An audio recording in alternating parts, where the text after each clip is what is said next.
प्रिय मित्रांनो, आज मी तुमच्या समोर एका विशेष दिवसासाठी उभा आहे, तो म्हणजे शिक्षक दिवस। मित्रांनो, गुरुर् ब्रह्मा गुरु विष्णू गुरुदेहो महेश्वरा गुरु साक्षात परब्रह्म तस्मै श्री गुरुवे नमः। मित्रांनो, ही श्लोकरेखा आपण लहानपणापासूनच ऐकली आहे। याचा अर्थच असा होतो की शिक्षकांचे स्थान इथं देवापेक्षाही मोठं मानलं गेलं आहे।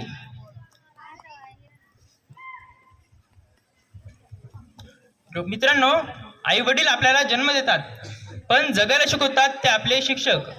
मित्रांनो, डॉक्टर सर्वपल्ली राधाकृष्णन यांचा जन्मदिन आपण शिक्षक दिन म्हणून साजरा करतो। ते स्वतः महान शिक्षक होते।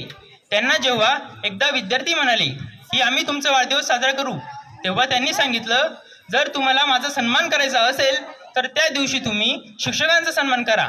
आणि इथूनच सुरू झाली ही परंपरा। मित्रांनो, माझ्या मते शिक्षक म्हणजे एक मेणबत्ती आहे की जी स्वतः जळते पण इतरांना प्रकाश देते।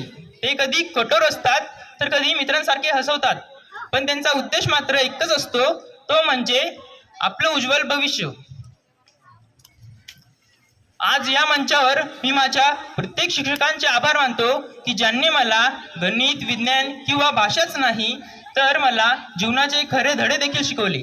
शेवटी एवढंच म्हणे की विद्यार्थी हा शिक्षकांचा मेहनतीचा आरसा असतो।